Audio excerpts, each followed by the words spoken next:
Hi there. Today is a beautiful spring day, and so I wanted to read you a book that talks a lot about how we have the opportunity each and every day to make the world more beautiful.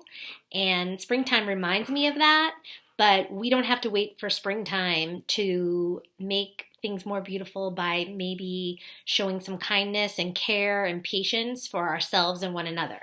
So I'm going to read to you another favorite, Miss Rumphius, and this book is by Barbara Cooney. She is also the illustrator of this book as well, not just the author, but the illustrator.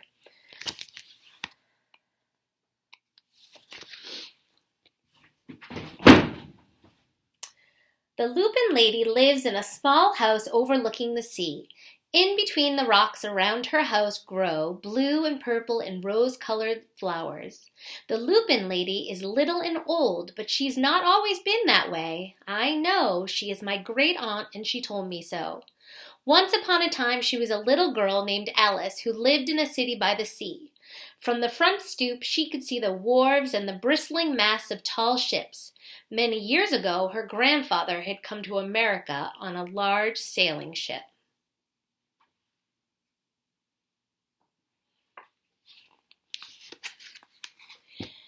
Now he worked in the shop at the bottom of the house making figureheads for the prows of ships and carving Indians out of wood to put in front of cigar stores. For Alice's grandfather was an artist. He painted pictures too, of sailing ships and places across the sea. When he was very busy, Alice helped him put in the skies.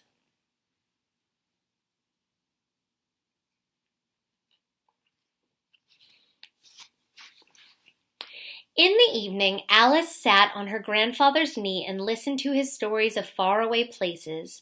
When he had finished, Alice would say, "When I grow up, I too will go to faraway places, and when I grow old, I too will live beside the sea." "That is all very well, little Alice," said her grandfather, "but there's a third thing you must do." "What's that?" asked Alice. "You must do something to make the world more beautiful," said her grandfather.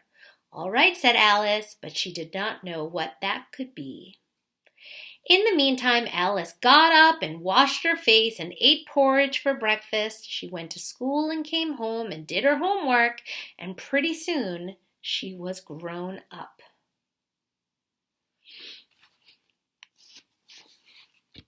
Then my great-aunt Alice set out to do the 3 things she had told her grandfather she was going to do. She left home and went to live in another city far from the sea and the salt air. There she worked in a library, dusting books and keeping them from getting mixed up and helping people find the ones that they wanted. Some of the books told her about faraway places. People called her Miss Rumphius now.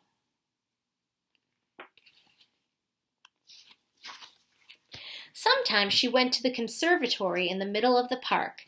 That's like a greenhouse. When she stepped away on a wintry day, the warm, moist air wrapped itself around her and the sweet smell of jasmine filled her nose. "This is almost like a tropical isle," said Miss Rumphius, "but not quite."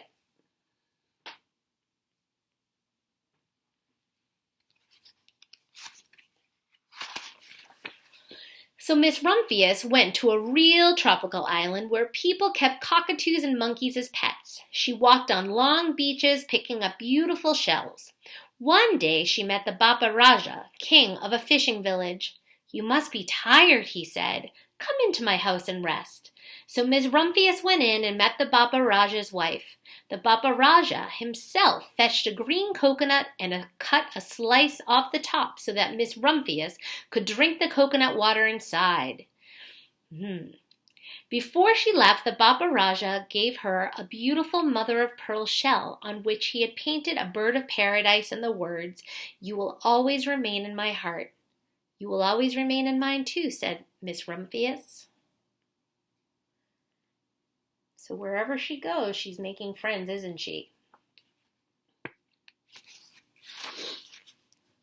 My great-aunt Miss Alice climbed tall mountains where the snow never melted. She went through jungles and across deserts. She saw lions playing and kangaroos jumping. And everywhere she made friends she would never forget. Finally, she came to the land of the lotus eaters, and there, getting off a camel, she hurt her back. "What a foolish thing to do," said Miss Rumphius. "Well, I have certainly seen faraway places, but maybe it's time to find my place by the sea." And it was, and she did.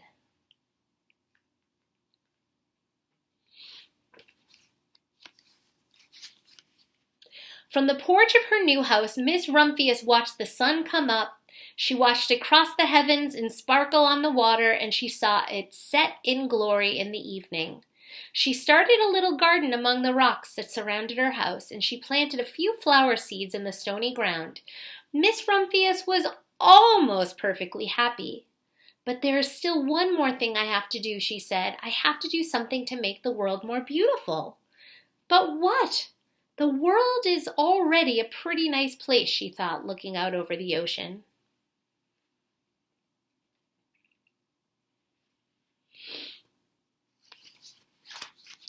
The next spring, Miss Rumphius was not very well. Her back was bothering her again, and she had to stay in bed most of the time. The flowers she had planted the summer before had come up and bloomed in spite of the stony ground. She could see them from her bedroom window, blue and purple and rose-colored. "Lupin," said Miss Rumphius with satisfaction. "I have always loved lupins the best. I wish I could plant more seeds this summer so that I could have still more flowers next year." But she was not able to.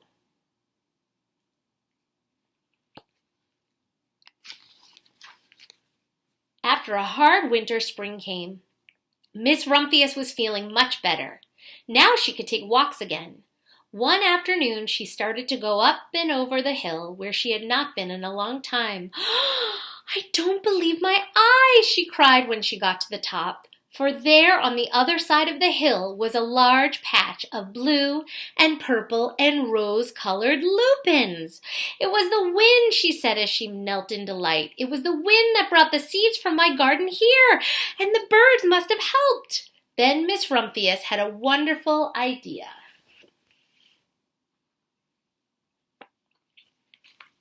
I wonder if you know what her idea is. She hurried home and got out her seed catalogs. She sent off to the very best seed house for 5 bushels of lupin seed. All that summer, Miss Rumphius, her pockets full of seeds, wandered over fields and headlands, sowing lupins. She scattered seeds along the highways and down the country lanes. She flung handfuls of them around the schoolyard and in the back of the church. She tossed them into hollows and along stone walls. Her back didn't hurt her at all anymore. But now some people called her that crazy old lady.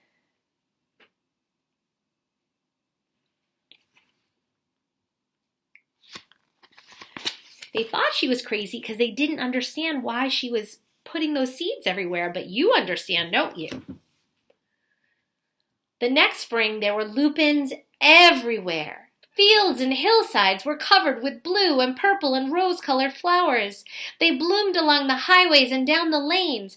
Bright patches lay around the schoolhouse and the back of the church. Down in the hollows and along the stone walls grew the beautiful flowers. Miss Rumphius had done the third, the most difficult thing of all. She had made the world more beautiful. But I would say she probably did that before when she was showing her kindness. My great-aunt Alice, Miss Rumphius, is very old now. Her hair is very white, and every year there are more and more lupins. Now they call her the Lupin Lady. Sometimes my friends stand with me outside her gate, curious to see the old lady who planted the fields of lupins. When she invites us in, they come slowly. They think she is the oldest woman in the world. Often she tells us stories of faraway places. When I grow up, I tell her, I too will go to faraway places and come home to live by the sea.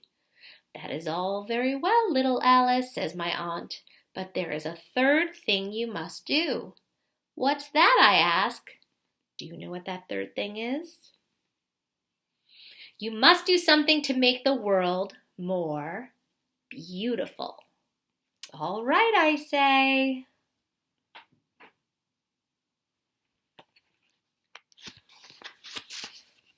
But I do not know yet what that can be.